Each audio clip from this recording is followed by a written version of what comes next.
Dog एक लौता ऐसा जीव है जो आपको अनकंडीशनल लव और लॉयल्टी देता है। जब भगवान ने डॉग को धरती पर भेजा तो he is a symbol of धर्म। डॉग एक लौता जानवर है जिसके शब्द में, जिसके नाम में भगवान का नाम है। It's DOG and it's GOD। आपने डॉग को मारा, आप सुबह उठिए, उसका नाम पुकारिए, उतने ही प्यार से दौड़ता हुआ आपके पास आएगा जैसे रात में कुछ हुआ ही नहीं। कितना बैगेज लेके जिएगा इंसान, ये डॉग आपको सिखाएगा।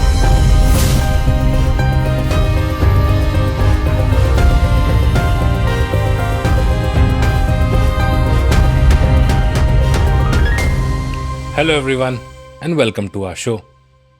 सर, कब, कहाँ और कैसे इंसानों ने सडनली इतना हेट्रेड डेवलप कर लिया टूवर्ड्स डॉग? देखिए, इसको डायरेक्टली आप हेटरेट से मत जोड़ें, ये तो आउटकम है। ओके। प्यार और नफरत में बहुत सिंपल सा फर्क होता है। प्यार सिखाया नहीं जाता। We born as a human, the first emotion what we have is love. True. नफरत बैठा के सिखाई जाती है। किससे मिलना है, किससे नहीं मिलना है, किससे बात करनी है, किससे नहीं बात करनी है, किसके घर में खाना है, किसके घर में नहीं खाना है, ये सिखाया जाता है। तो नफरत बाकायदा सिखाई जाती है, मोहब्बत सिखाई नहीं जाती। जैसे जैसे आबादी बढ़ने लगी वैसे वैसे स्पेस क्रंच होने लगा। जैसे जैसे स्पेस क्रंच होने लगा तो हम आपस में टकराने लगे। जब आपस में आप टकराने लगेंगे तो उसका आउटकम क्या होगा? इरिटेशन पैदा होगी। इरिटेशन के बाद फ्रस्ट्रेशन पैदा होगी। उसके बाद एंगर आएगा। और वो कहाँ निकलेगा? वो वहाँ निकलेगा जहाँ हमारा बस चलता है। कहाँ हमारा बस चलता है? सड़क पर। तो कौन दिख गया? बेजुबान। You can correct me if I am wrong. तो this is how the channel works. तभी आप देखिए सड़कों पे लोगों में पेशेंस नहीं है। दो गाड़ियां टकरा जाती हैं, लोग गाड़ी पूरी तोड़ देते हैं, जबकि दोनों गाड़ियों के पास इंश्योरेंस होगा। करेक्ट। तो भाई तोड़ा किस लिए? कैसे पढ़े लिखे हो भाई? इस देश में हालात ये हैं कि एक पढ़े लिखे आदमी की 50 लाख की गाड़ी लगवाने के लिए एक अनपढ़ आदमी को खड़ा किया गया है। ट्रू। कि भाई आ रहा है, गाड़ी भले ही 50 लाख की हो, पर उसे बताओ गाड़ी पार्क कैसे करते हैं, क्योंकि वो कहीं भी पार्क कर सकता है। ये हमारे देश का हाल है। तो जिसको गाड़ी पार्क करनी नहीं आ रही, आप उससे एक्सपेक्ट कर रहे हो कि वो सड़क पर उतर के बहुत समझदारी दिखाएगा, वो भी बेजुबान के साथ। Impossible. So this is a problem कि it is a internal frustration and you have no idea. So again I am emphasizing on the fact, जितना आदमी सोसाइटी में किसी डॉग का विरोध करता है उतने को तो डॉग ने काटा नहीं काटा होता। भी नहीं होगा। अगर जितने आदमी विरोध कर रहे हैं उसको डॉग अगर काट ले तो उसको पागल कुत्ता कहा जाएगा। करेक्ट। फिर तो इसको जीने नहीं देते, तो बहुत पहले ही मार देते। तो इस देश में क्या चल रहा है? आपको मारने की आज़ादी किसने दी यार? ये मेरे को बिल्कुल अब समझ में आना बंद हो गया है। आपको नहीं पसंद है वो बिल्कुल दुरुस्त है, इसमें कोई डिनाइल नहीं है, पर मार देना जान से। कितनों को यह बात पता होती है कि एक फीमेल डॉग कितने चैलेंजेस से, या एक स्ट्रीट डॉग कितने चैलेंजेस से गुजरता है? ना खाने का, ना पीने का, ना सोने का। अब आप कहेंगे वो तो जानवर है। कोई बात नहीं जी। How many of the people in the society knows this that a female dog goes through a period in every 6 month? एक फीमेल डॉग हीट पर होती है 15 दिन के लिए, और उस दौरान एक स्ट्रीट फीमेल डॉग को अपने आप को बहुत सारे डॉग से बचाना भी है। और उसके 3 महीने बाद वो बेबीज डिलीवर करती है। इफ द मीटिंग हैपेंड 8 से 10 पपीज डिलीवर करती है, कहीं झाड़ी में जाके, कहीं जगह मिल जाए प्लॉट में, खाली जगह पर, सेफ्टी जगह जहां पे बच्चों की सेफ्टी बनी रहे, इतनी समझ उसमें होती है, डिलीवर करती है।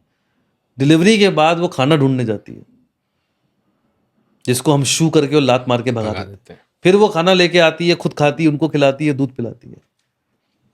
और बड़ी आसानी से समाज का एक आदमी उठ के आता है, माँ और सारे बच्चों को जहर दे देता है और सब मर जाते हैं। तो सोसाइटी ने वो डॉग ना हो गया, उसको डायनासोर बना दिया भाई। सर, अगर इसी चीज को हम इंसानी साइकोलॉजिकल पॉइंट ऑफ व्यू से समझे कि ये इतनी हेट्रेड या इतनी नफरत, इतना दुर्व्यवहार ये करने लगे, ये क्यों? मतलब इनको क्या तकलीफ है? वो आपको जबरदस्ती नहीं आ रहे मारने, आप जब तक उसको पोक नहीं करेंगे तब तक वो आपको कुछ नहीं करेंगे, मगर फिर भी ये साइकोलॉजी क्यों है इंसानों के अंदर? हम परेशान हैं। आप नहीं समझ रहे हो मेरी बात, हम बहुत परेशान हैं। अच्छा एक बात बताइए, जब घर पे बच्चा, मान लीजिए 3-4 साल का एक बच्चा है, उसके सामने एक आपने डॉग का पपी रखा और एक आइसक्रीम रखी, वो पपी खाएगा और आइसक्रीम को पीटेगा, या आइसक्रीम खाएगा और पपी से खेलेगा? Of course correct. तो ये तो पता है कि इंसानी दिमाग को ये पता है कि भाई इसके साथ खेलना है, इसको खाना है। या पपी को मार दो फिर आइसक्रीम खाओ, ऐसा करेगा क्या? नहीं। तो कोई इंसान ऐसा पैदा नहीं होता। इसका मतलब है आपके जीवन में जैसी घटनाएं घटित होती चली जा रही हैं और जो भी आपके साथ हो रहा है, जिससे भी आप गुजर रहे हैं, वो आपके मन के मुताबिक नहीं हो पा रहा। और ये गुस्सा है, नाराजगी है सरकार के प्रति, महंगाई के प्रति, अपनों के प्रति, सपोर्ट नहीं किया, ड्रीम्स फुलफिल नहीं हुआ, बेटा अच्छा नहीं पढ़ रहा, मैं अच्छा नहीं कमा पा रहा, मैं वो नहीं दिला पा रहा, बीवी खुश नहीं है, 50 चीजें हैं ह्यूमन लाइफ में। तो उनको ये आजादी हो जाती है कि हम बाहर उतरें और अपना विरोध दर्ज कराएं। मैं ज्यादा खुश होता, ज्यादा मैं इस समाज को प्रभावशाली मानता कि अगर दिल्ली में कहीं किसी लड़की का रेप हुआ और जितने भी घरों में जिनकी भी बच्चियां हैं, वो सब समाज के लोग बाहर निकले और उन्होंने कहा कि जब तक इस चीज का रूल नहीं बन जाएगा कि मेरी बच्ची सुरक्षित है समाज में, तब तक मैं इस सरकार से डील करने को तैयार नहीं। और आपको ये पता होना चाहिए कि अगर आवाम अपने पे आ जाए तो बहुत कुछ होता है। तो ये प्रोटेस्ट आपके अंदर से तब आना चाहिए जब घर में डोमेस्टिक वायलेंस हो, तब औरतों को बाहर निकल के आना चाहिए। करेक्ट। अगर समाज में गंदगी कुछ हो रही है, उसके अगेंस्ट में आपको उतर के आना चाहिए, तब आपका सही मायने में वर्थ समझ में आता है।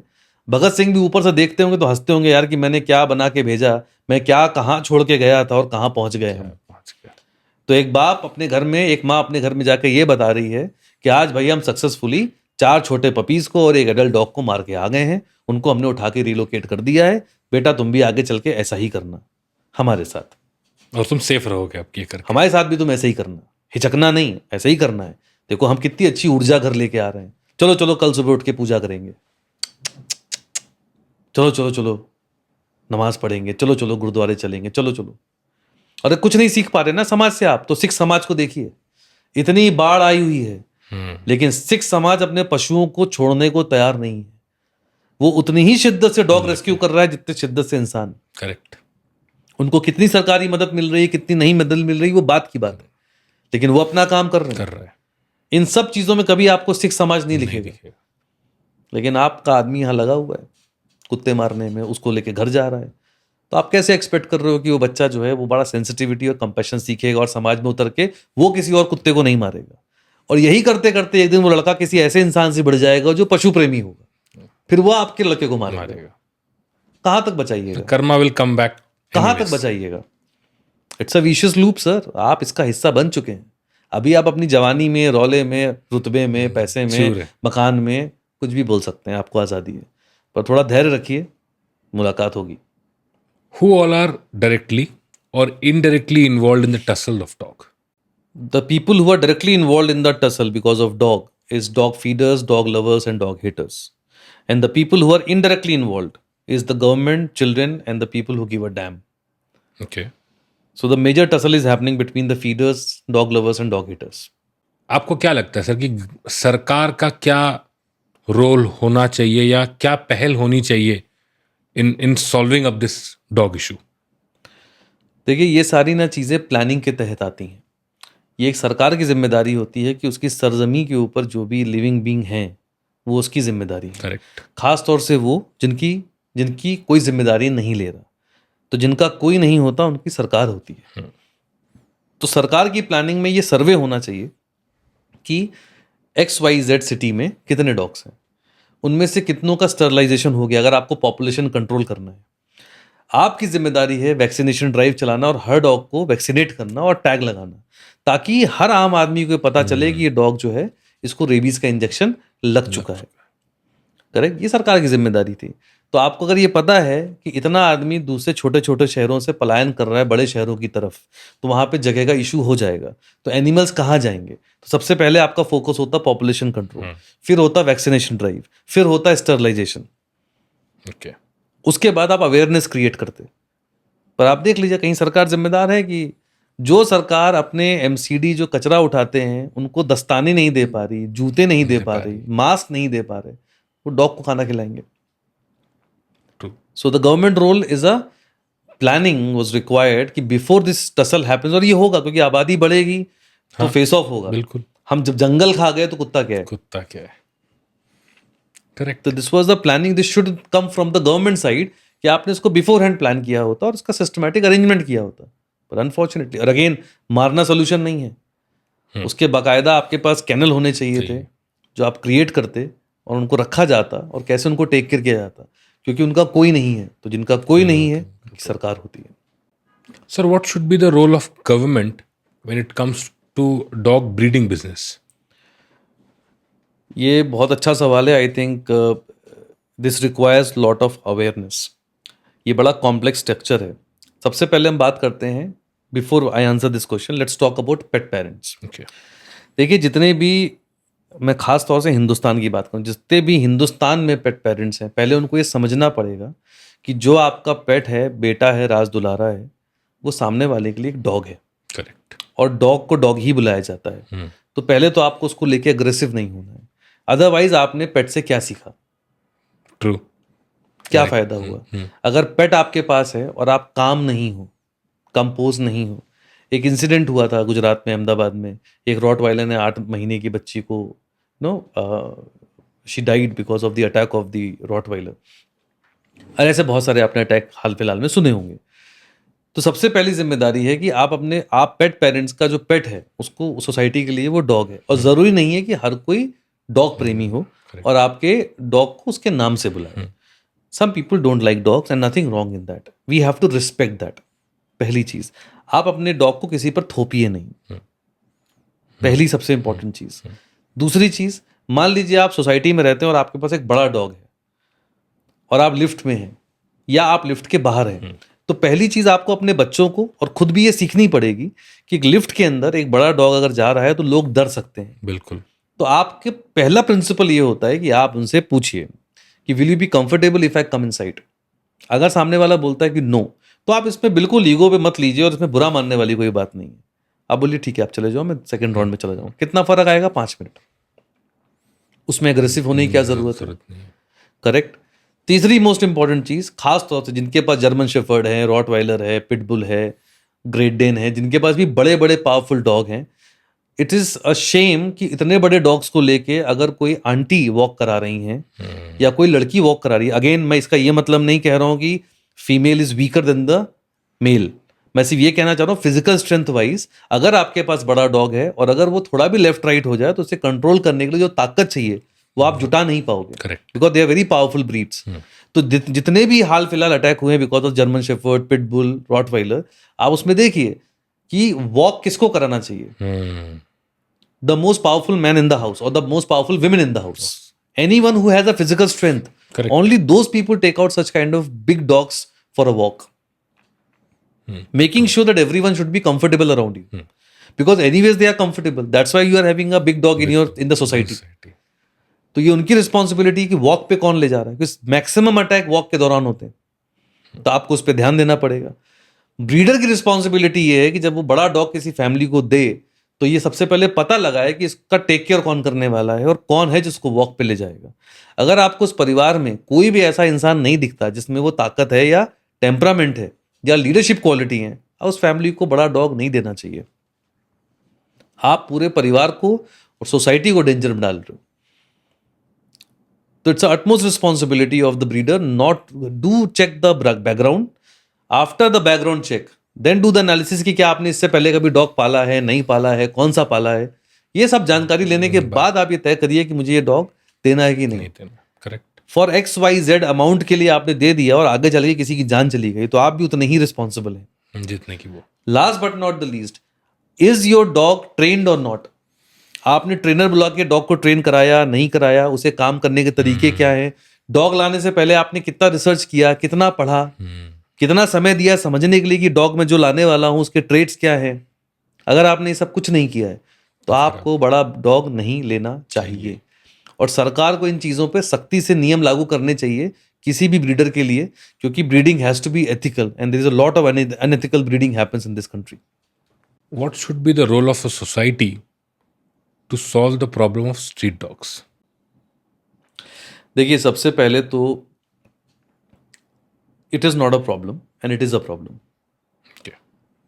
If it is a problem there is a solution.